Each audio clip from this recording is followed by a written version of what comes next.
In our previous episode, we discussed the events that led to the division of the Korean Peninsula in our current timeline.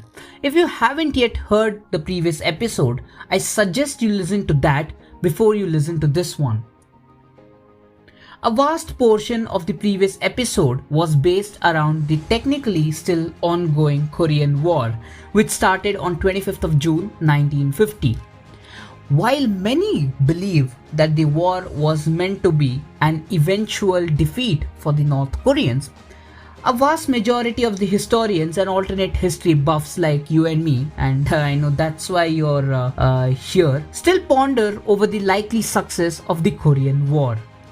Welcome to AJ's Alternate History Podcast. I'm your host Arjun, and in this episode, we'll be discussing as to whether the North Koreans could have won the war. Well, to know the answer to this question, do stick around until the end of this episode. The first reasons historians attribute to the North Korean stalemate in the war is that they clearly lacked the industrial might to fight and resist a UN retaliation. It is true that the North Koreans lacked industrial might and could have ended up like the Japanese during World War II. But I beg to differ here. There was a clear opportunity for the North Koreans, who could have won the war even before the UN intervention started. Yes, you heard it right.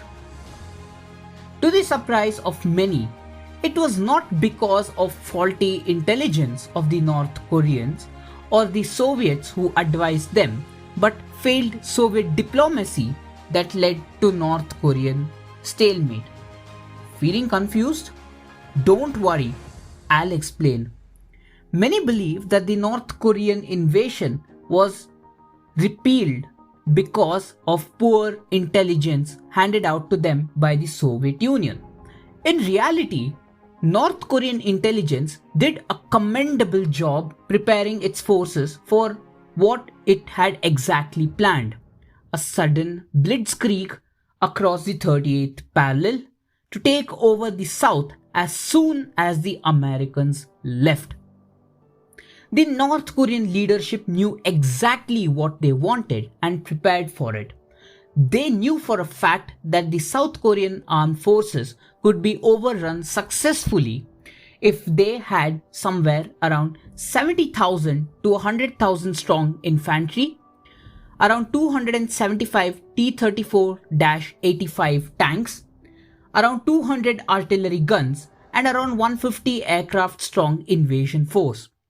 These were backed by reserve forces which numbered around 30,000 infantry and 105 tanks and several other aircraft. And they were right. The South Koreans had a 65,000 strong fighting force, a 22 aircraft strong air force with virtually no fighter aircraft and no tanks at all. The North Koreans in our timeline too executed their plans very effectively until mid to late August of 1950, until the UN forces intervened. So what went wrong? Do you still think the North Korean intelligence was faulty? Here's where the poor Soviet diplomatic strategy comes into play. If you are a history buff and have read about wars, it would be instinctive to occur to all our minds that wars are best fought swift and short. North Korea was exactly prepared for that. The reason the fighting dragged on and on was because the UN-led coalition was bringing about motion to counter the North Korean threat unopposed. The diplomatic response to this invasion was pretty swift. The invasion occurred on 25th of June, and by 27th, the UN Security Council sat down and passed a resolution urging UN member states to send in military aid to South Korea. Boycott? Why would the Soviets boycott this meeting, which eventually would put North Koreans at risk? The Soviets began the boycott at United Nations Security Council conferences since January of 1950 itself, because the seat representing China was handed out to the Republic of China, that is Taiwan, and not the newly formed People's Republic of China in the mainland.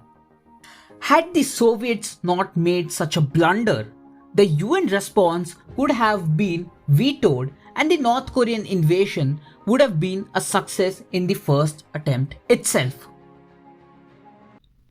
Curious to know what's going to happen next in this alternate timeline? Well, you gotta wait until the next episode. So why don't you check out my YouTube channel until then?